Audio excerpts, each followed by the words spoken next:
के हम चल जाएंगे, नहीं लड़ेंगे फिर चुनाव। एक दिन भी यदि अररिया का नाम अपनी जुबान पे यदि लिया हो तो आप बताइए, एक दिन भी यदि वो व्यक्ति ऑन रिकॉर्ड यदि अररिया का नाम लिया होगा, इतना कहीं नफरत होता है? सोच के देखिए जरा, यहाँ दर्द होता है। 12 साल में एक बार भी आपको इच्छा नहीं हुई कि अररिया का नाम हम अपने जुबान पर वोट लेने आइएगा, कहिएगा हम फलना पार्टी से हैं, हम फलना जाति के हैं, असम मिल के उसको वोट देके बिता दीजिए। लेकिन इस बार सब लोग जगिए, यदि वो आते हैं तो उससे पूछिए कि बीते 12 सालों में कितने बार आपने अररिया का काम तो छोड़िए, नाम कितना दिन लिए ये बताइए मुझे। इसके बाद हम आते हैं अगले निश्चय पर। मैंने कहा कि हम हर एक प्रमंडल पुस्तकालय का जो जगह है, अलॉटेड है, जमीन है, पहले उसको ठीक करना है मुझे।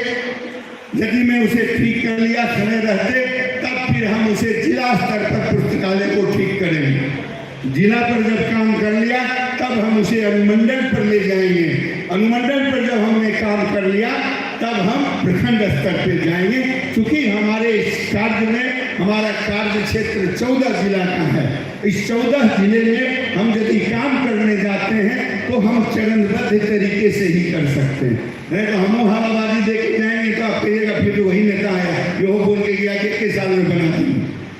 4 करोड़ योजना दी, 14 गो जिला है, 163 गो बूथ है, बूथ ब्लॉक लेवल पर लगभग होता है।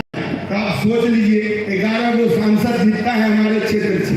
आपके क्षेत्र में एगो सांसद है, सांसद जी के यहाँ जाइए तो नंबर लगा रहता है, विधायक जी के यहाँ जाइए तो नंबर लगा रहता है। लेकिन सोच के देखिए 11 सांसद है, लगभग 67-68 के करीब विधायक है, और इतना बड़ा क्षेत्र में कार्य करना एक दुष्कर काम है।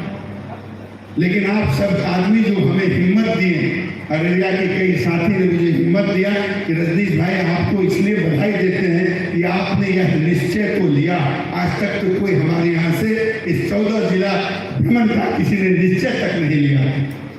हमारा अगला निश्चय और अंतिम निश्चय है कि सभी स्नातकों को हेतु सम्मानजनक 1000 टका महीना ना तो वापस कर देंगे, सम्मानजनक बेरोजगारी भत्ता की व्यवस्था कराना। अन्यथा हम अपने कोसी क्षेत्र के लोगों को कहेंगे कि एक भी आदमी 1000 रुपये खैरात लेने नहीं जाइए। सरकार से बैठ के बात करना कि भाई आपके पास कितना फंड है, आप कितने बेरोजगारों को दे सकते हैं, उस पैसे से बेरोजगार क्या कम कर सकता है। इसलिए हमारा वो अंतिम निश्चय है कि हम कैसे इसे उपलब्ध कराएं।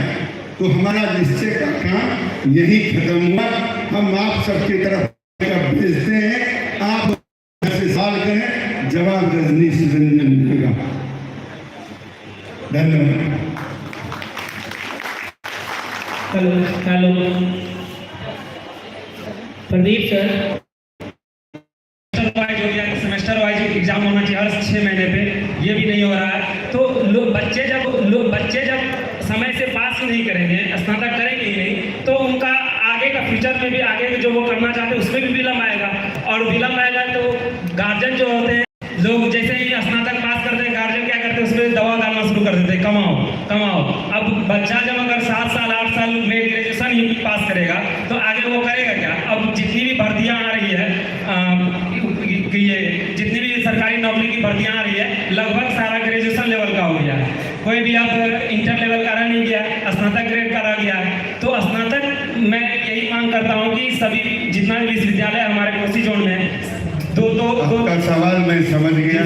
आपका कहना है कि BA पास करने में 3 साल की जगह 4 साल लगता है, 4 साल की जगह 5 साल लगता है। हम आपसे वादा करते हैं कि अक्षर पूर्णिया विश्वविद्यालय पूर्णिया का हिस्सा है और मैं उस विश्वविद्यालय का सीनेट का सदस्य भी हूँ। तो मैं आपको उसके नाते भी आपको आश्वस्त करता हूँ कि हमें MLC बनने दीजिए। और मैं आपको गारंटी देता हूं कि अगले साल 30 जून से पहले सारा सेशन रेगुलराइज होगा, ऑन कैमरा और पत्रकारों के सामने बोलता हूं। शुक्रिया। अगले 30 जून तक सब के सब अप टू डेट कर दूंगा। शुक्रिया।